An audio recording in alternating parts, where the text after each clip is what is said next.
government's last budget attempts to woo three sections of voters. Farmers with a 6,000 rupee annual income support scheme, unorganized workers with a pension plan, and salaried taxpayers with a load of promises that will come into effect in the next budget if this government is voted back to power. So are these poll promises made during the interim budget speech strong enough to put the BJP and Narendra Modi back in pole position before the next elections? To speak more on this, I'm joined now by senior Congress leader and former Union Minister Shashi Tharoor. Mr. Tharoor, thank you for speaking with us here at Bloomberg Quint. Can you hear me, sir? Yes, I can hear you. Is that Audrey? No, this is Tamanna. Thank you so much for speaking with us. My first question is that you have to admit that the Modi government has put the Congress in a bit of a pickle.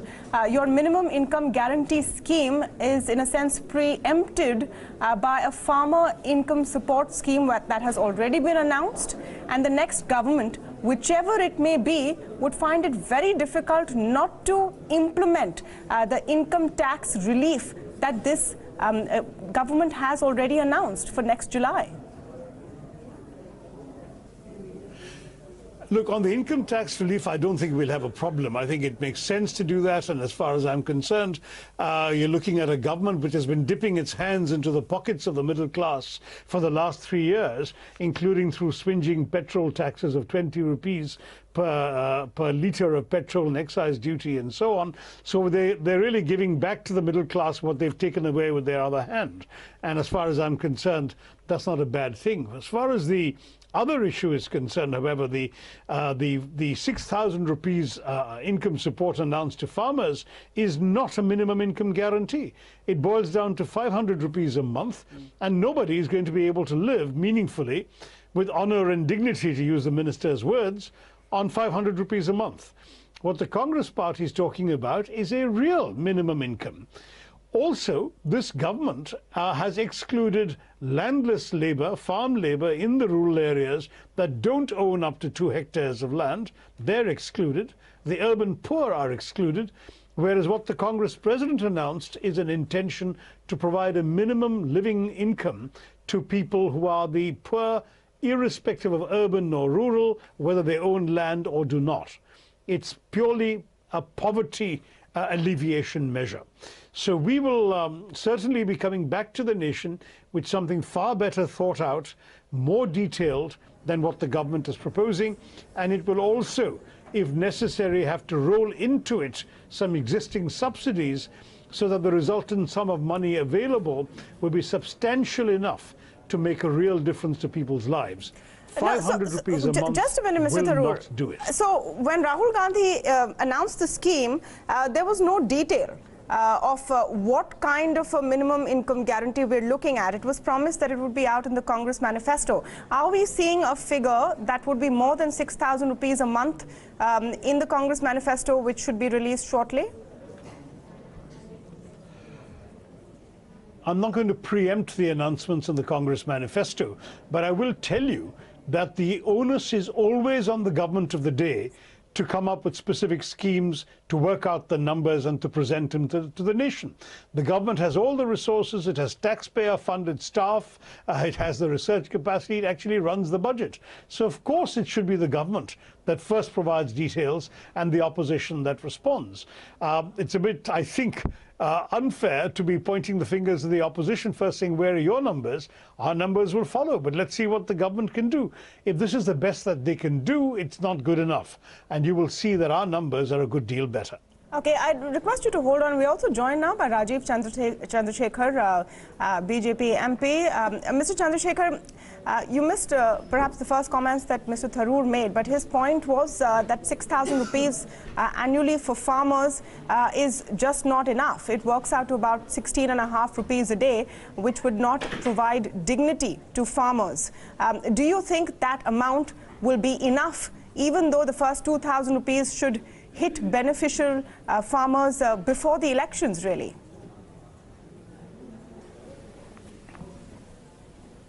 No, I think the Congress has latched on to this line without trying to understand or deliberately not understanding what this is about. This is an income support program. This is not an income program.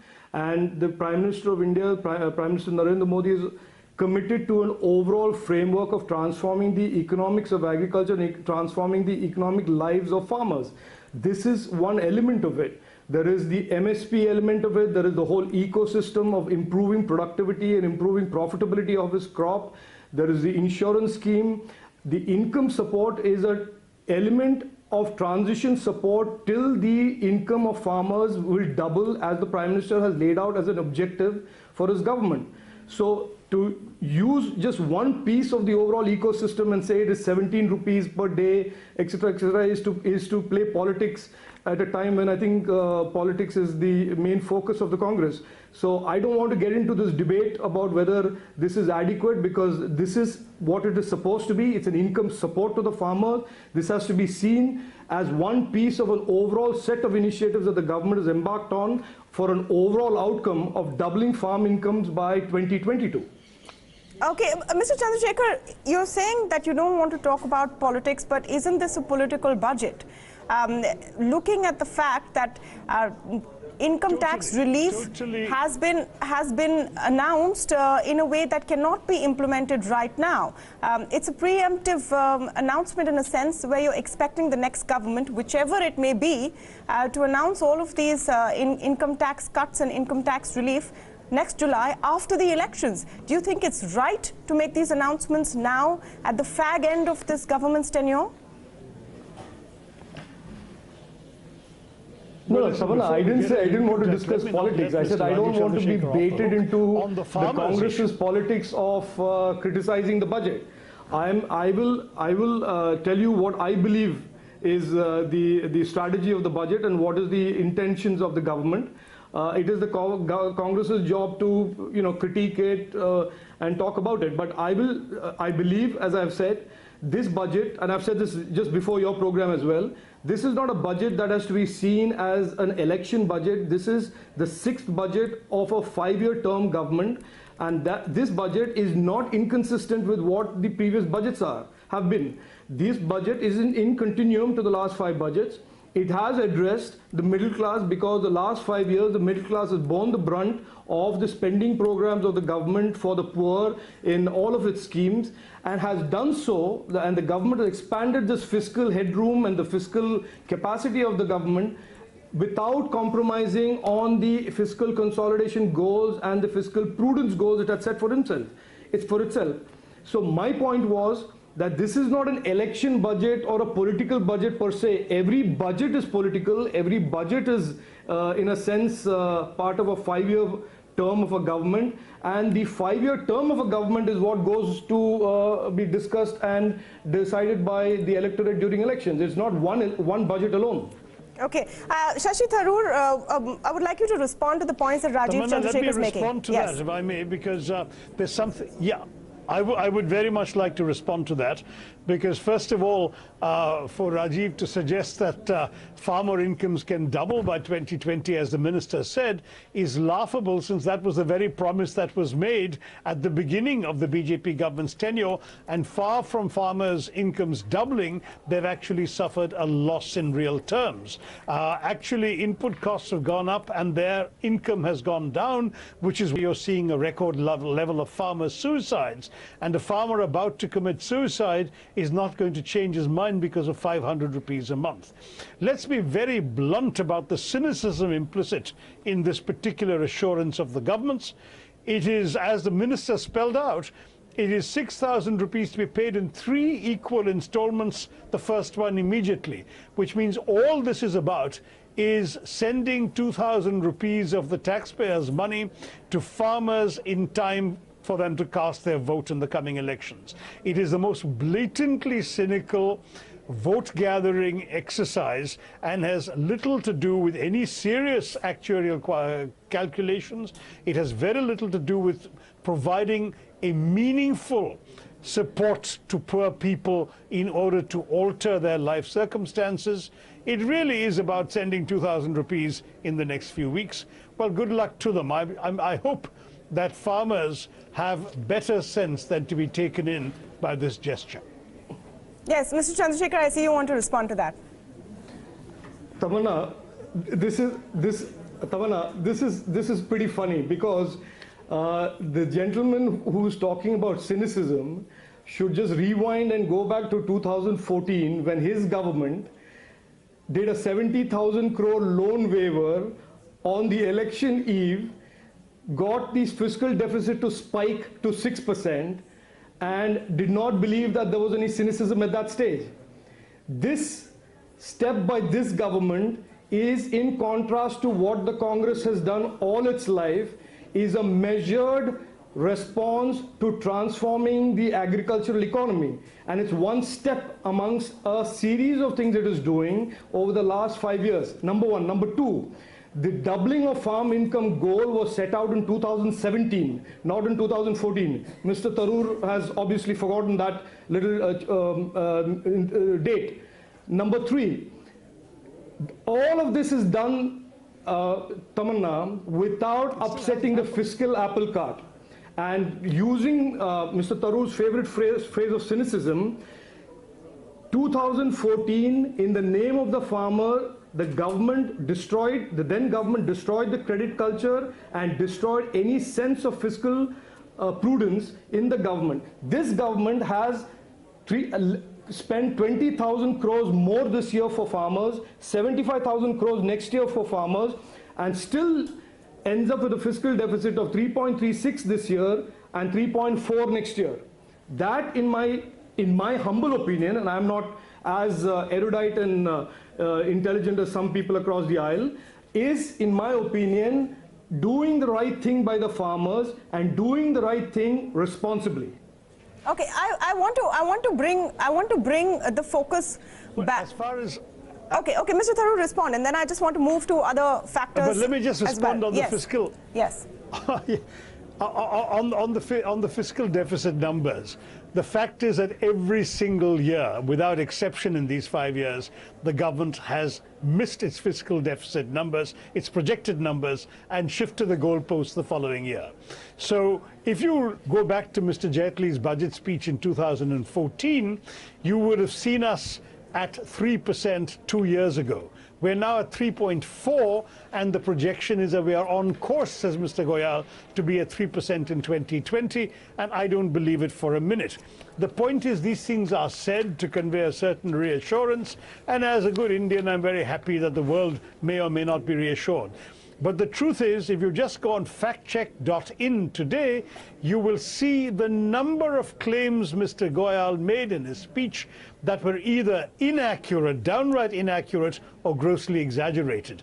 We've got to a point where people don't trust this government's numbers, and therefore to build a thesis of fiscal responsibility on numbers that are frankly not entirely trustworthy is also, I'm afraid, rather dubious. But I'm happy to leave it there because we're never going to agree on this. Yes, Mr. which is why I want to, all I will say is that absolutely, which is why I want to move to a broader question. Now, this budget, political or not, as Mr. Chandrasekhar is claiming, does come just weeks before the next election dates will be announced. And the question is, let's look at where the BJP government stands right now. And this question is for Rajeev Chandrasekhar. You've had a jobs data report leaked to a top business newspaper yesterday, which shows unemployment rates at the highest in 45 years. You have widespread farmer distress, which has hurt the party's prospects in the last 3 state elections in Madhya Pradesh, Chhattisgarh and Rajasthan. So you are tackling, unhappiness and the lack of achhe din, to put it in quotes, on several fronts. Do you think that enough was said and done in this budget? Will it suffice to announce a 10-point vision up to 2030 when you have to persuade voters to bring you back in just a couple of months? So Tamanna, you see, I don't have to necessarily, answer that question in any other way than say, look, you may disagree with my point of view, and Mr. Tharoor may disagree with my point of view. I think the point is that this will be played out in April, May of 2019. I am fairly confident. So is my party, that what we have done, what Prime Minister Modi's government has delivered over the last 5 years, and yes, there have been mistakes, yes, there have been some problems. in sum would be something that the people of India would say is a much better deal than where the economy and the country was left in 2014 by the Congress.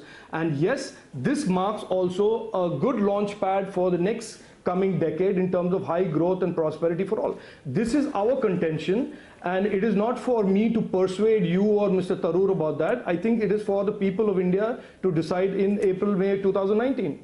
Mr. Tharoor, on the claim that at the end of 5 years, the Modi government stands better than UPA did at the end of its 5 years before the 2014 elections. And one of those big claims is that महंगाई की कमर तोड़ दी.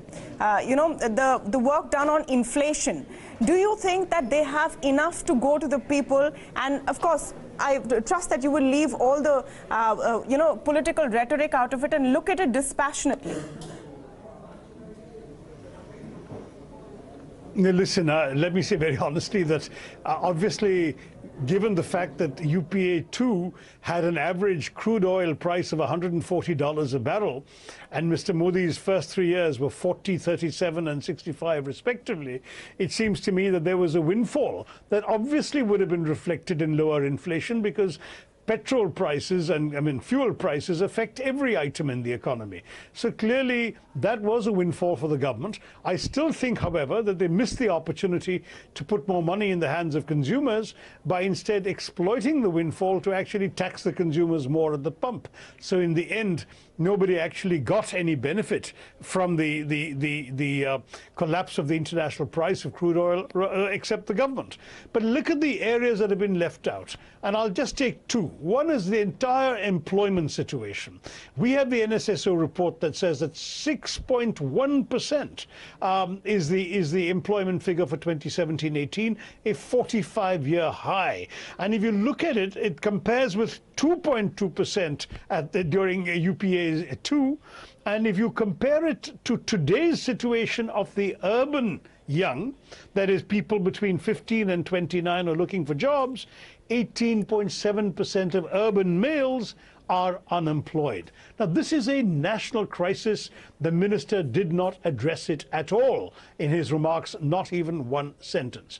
The other aspect that I wanted to mention, where I suspect Rajeev Chandrasekhar might be inclined to agree with me, was the missed opportunity to stimulate investment. We have been saying for a few years now, how about giving investors a break?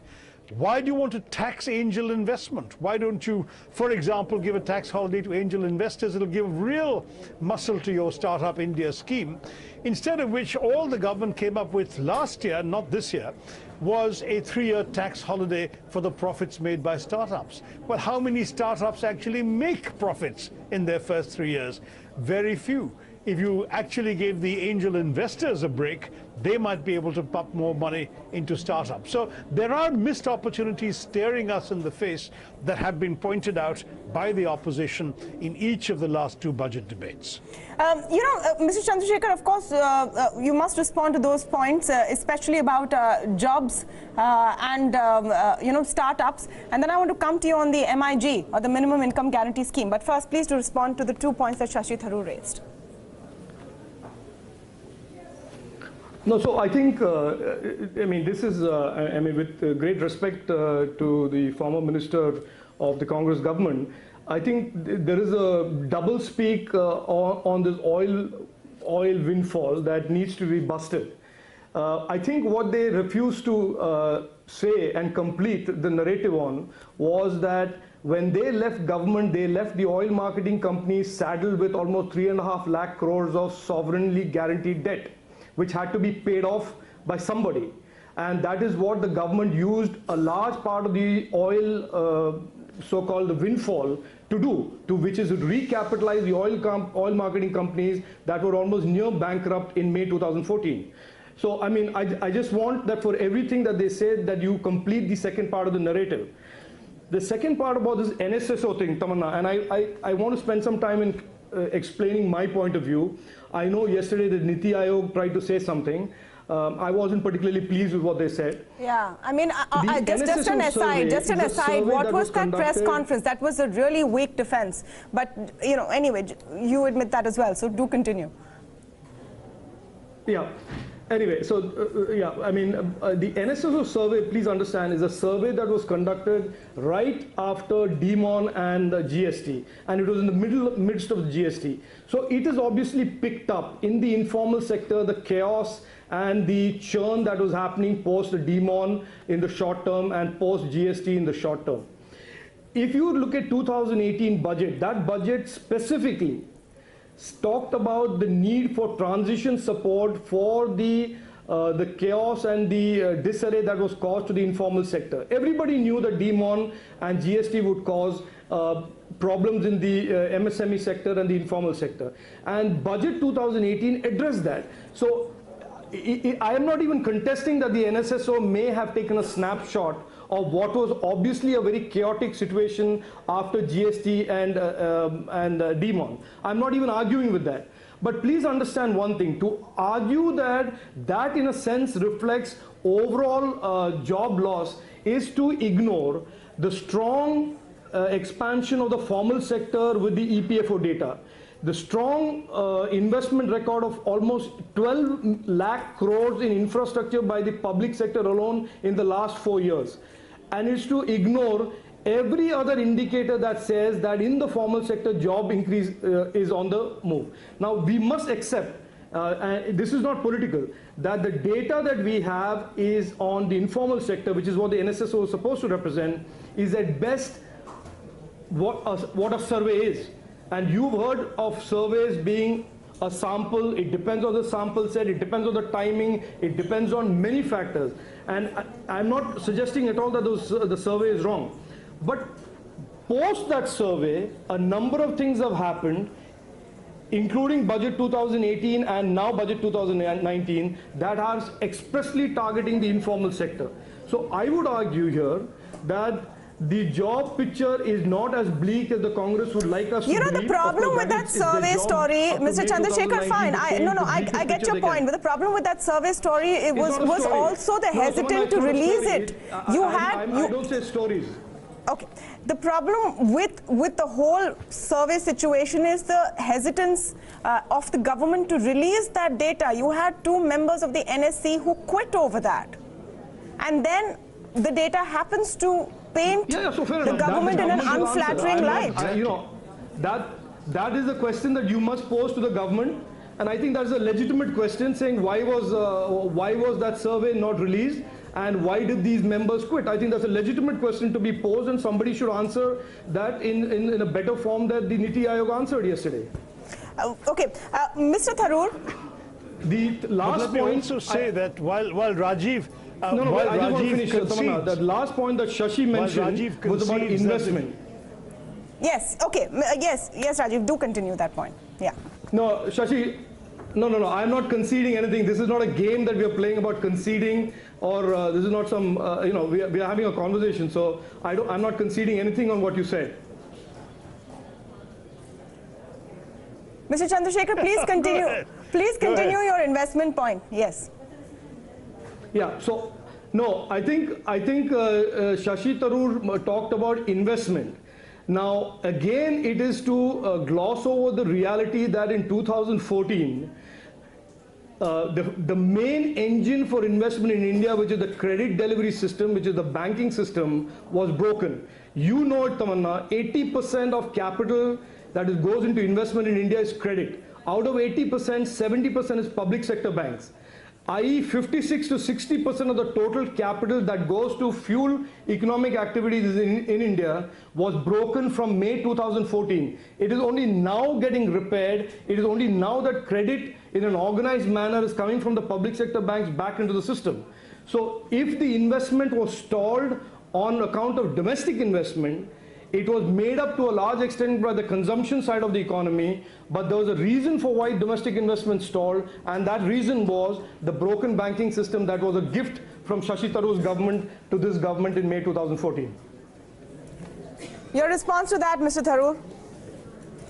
It still doesn't answer my question as to No, it still doesn't answer the point I made, which is that an opportunity has been missed to actually use the tax system to stimulate investment rather than to offer imaginary rewards for non-existent profits. But going back to Rajeev's point, he said that the National Sample Survey is undoubtedly right, but he said it was merely a picture of a particular time in the economy. The fact is he's right, but the causes he mentions, demonetization and the botched implementation of GST, were not acts of God. They were acts, self-inflicted wounds by this particular government.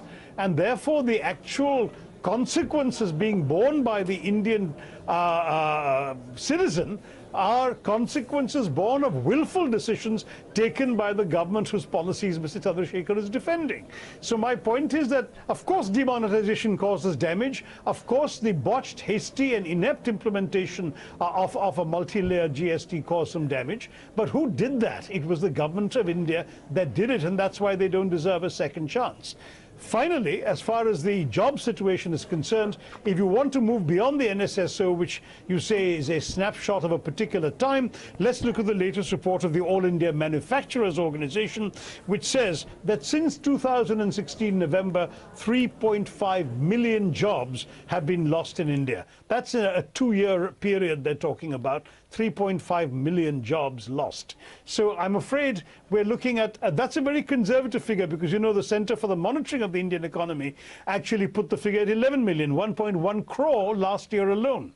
So between the 3.5 of the All India Manufacturers Organization and the 11 million of the CMIE, we're looking at a colossal jobs crisis, and this government just refuses to face it. All right, this back and forth will continue, but I want to thank both Shashi Tharoor and Rajeev Chandrasekhar for a very sensible, sorted and pointed debate on whether this budget will give any impetus to the project that the BJP has launched to bring back Narendra Modi as a Prime Minister for a second term. The final decision, of course, lies with you, the viewers and the voters.